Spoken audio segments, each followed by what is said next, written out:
To look at the agenda for the next 15 minutes, we're lucky to have Bill Taranto, who chairs the Breakthrough Alliance, talk with Shawn Smith, who is the CEO of One True Health, a very innovative digital health startup coming out of Texas, and very much looking forward to having them on board. So Bill, Shawn.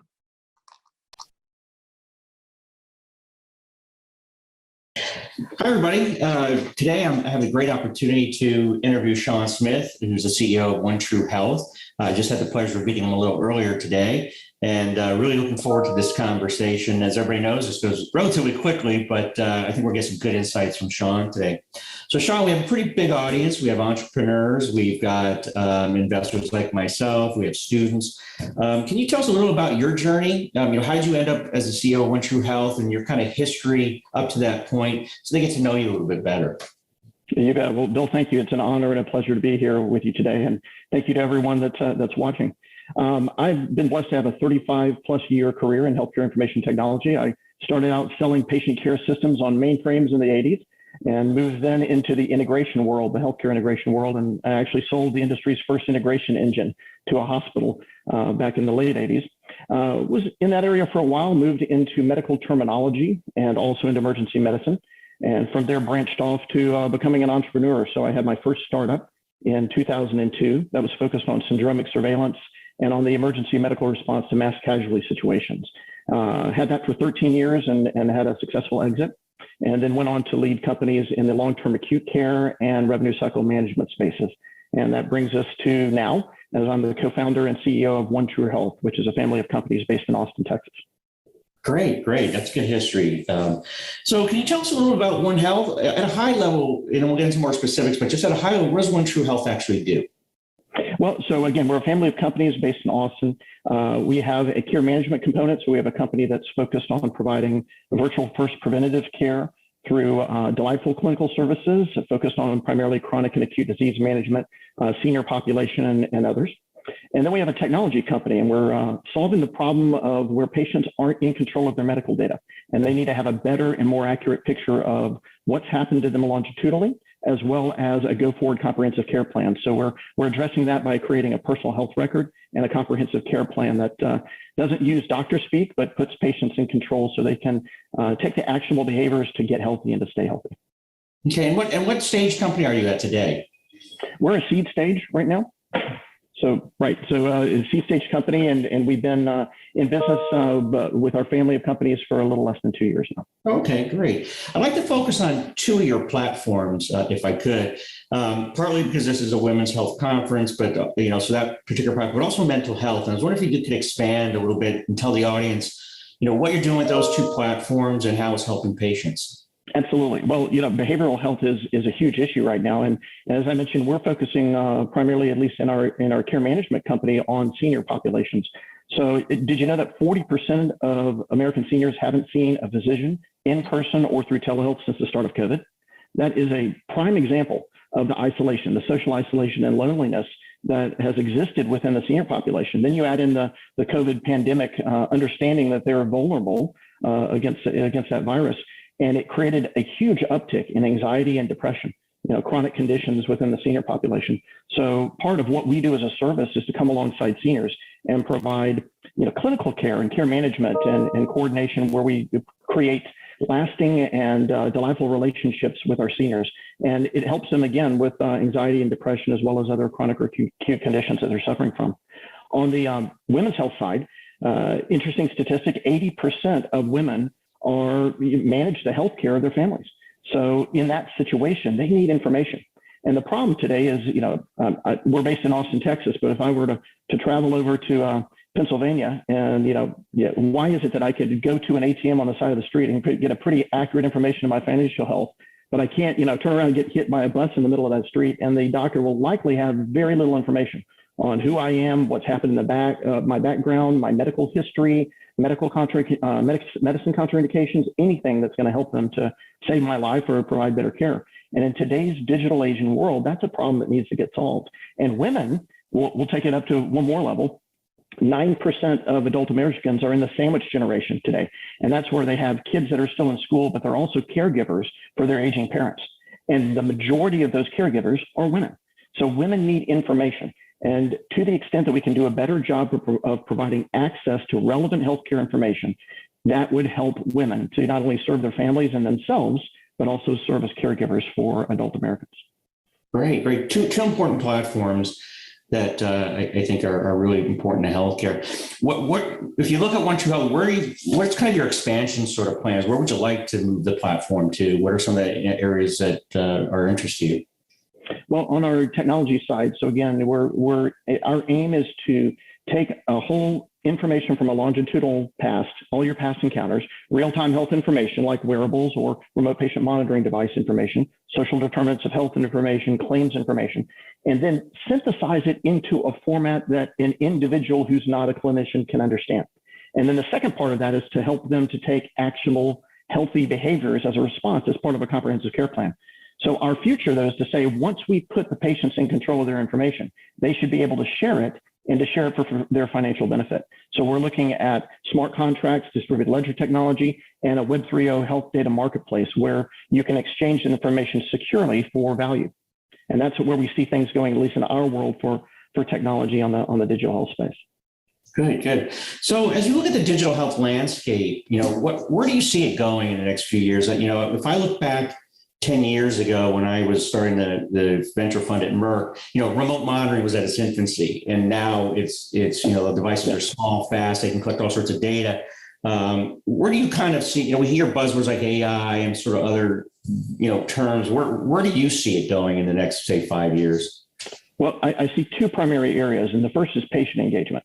And that's an area near and dear to our hearts because it's what we're trying to be involved in. But in general, hospitals all the way down to clinics, down to clinical practices have suffered during the COVID pandemic from the Great Resignation. We have a shortage of 450,000 plus nurses in America today. So clinical practices have lost revenue. They've lost touch with their patients. And right now you can see them trying to reach out and re-engage in the patient's home. They're trying to engage them there. They're trying to provide additional knowledge, data, information that helps to draw them back in to the health system in a way that's not a hair on fire into the emergency room that's real expensive for, say, a hospital, because they're still worried about recidivism back into the hospital for patients suffering from chronic and acute conditions. So I see patient engagement in digital health as a primary area, and it kind of relates back to that ATM or getting hit on the street example, is to the extent that we can engage the patient, provide actionable information to them, then you're going to be able to reach them where they are and extend that clinical practice into the home, which drives revenue and attention back to the clinical practice all the way up to the hospital and the health system. So patient engagement would be the first. The second area I see is in what I would call actionable insights. So if you are going to engage a patient, this is where your artificial intelligence and natural language processing comes into play. You need to find a way to engage the patients where they are, where they're spending their time, and to help prompt them into taking good actionable behaviors that would improve their health. So think of it as a digital companion. And this might be in the form of a chatbot. We've seen several of those in the industry today. It might be in a form of extracting clinical meaning out of data sets such as remote patient monitoring devices and using that to establish new metrics for a care plan. So I'm a senior today that's, my mom is 82 years old. She's in assisted living, but she loves to text.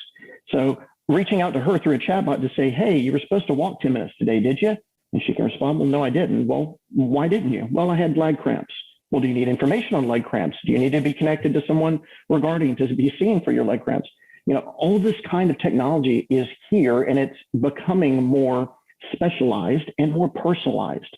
So that personalized patient engagement with actionable insights is really where I see a lot of digital health headed in order to bring the patient back into the purview of the health system.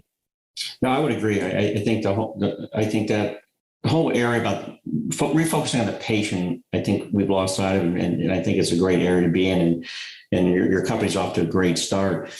I want to kind of shift focus here for a second. So we have a lot of entrepreneurs in the audience, or budding entrepreneurs, and yourself as a successful entrepreneur who's exited a company, building a brand new company. What kind of advice would you give, these budding entrepreneurs or entrepreneurs that have already started their company and might be struggling or not sure what to do? Well, that's an awesome question. Thank you. And yes, so we've had some experience in that area. Number one, I would say validate your technology.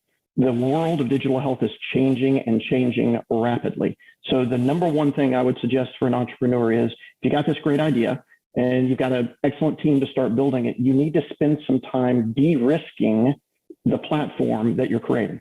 And by that, I mean, validate all the components. In our own company, we spent 15 months literally walking through all of the strategic elements that are part of the functional specification that created our solution. So everything from encryption, everything from making sure that the data can be securely stored, making sure that it can be shared in a secure way.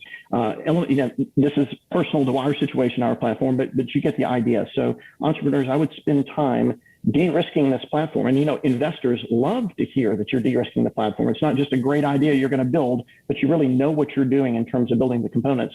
And it's a path from a technology perspective that you can get there in a reasonable period of time. So that'd be the first thing I would suggest. The second would be conduct market research. Bill, back when I was 15 years old, I was at a fast food, taco joint. And right above the register, the manager had put a sign and it said, rule number 1, the customer is always right. Rule number 2, when the customer is wrong, refer to rule number 1. And I've always taken that as an entrepreneur into what I do for my platforms. And what I mean by that is you need to conduct market research. You need to interview your customers. You need to figure out, really follow the money. And then oftentimes you need to engage expert assistance in that. And that's actually what we're excited about being part of the Breakthrough Alliance with HITLAB on, is that you guys do that better than anyone, is to be able to take a look at a customer base, take a look at an idea or a technology platform and validate that it's applicable, that it is a solution that people value and will spend money on and will buy, and that the solution and the system will grow. So, that would be the second thing I would suggest for entrepreneurs, is to conduct market research and to select a good partner to help you with that, like we have through HITLAB. Great. And to finish off, you mentioned HITLAB and the Breakthrough Alliance. I'm curious as to, what was the motivation behind, you joining the Breakthrough Alliance? What do you see HITLAB? You mentioned a little bit about validating, assets, but, for you personally and One True Health, what was the motivation to be part of the Breakthrough Alliance? It's spanning the area of knowledge and expertise. So again, in the world of digital health, things are changing very, very rapidly. You need people that are connected to not only an academic kind of setting, but also that can be capable of doing real life customer market research, like we know HITLAB can do. And then also you have the investment world. So you've got really the trifecta there within HITLAB of being able to say, you as a startup company, you can come in, we can take a look at your technology, we can validate your platform, we can tell you where there might be holes in it, and that's on the research side and the productization side. We have a market research capability, so we can find customers for you and validate the fact that they're going to buy your solution. And then third, we can connect you with investors that are interested in watching your success and being a part of that.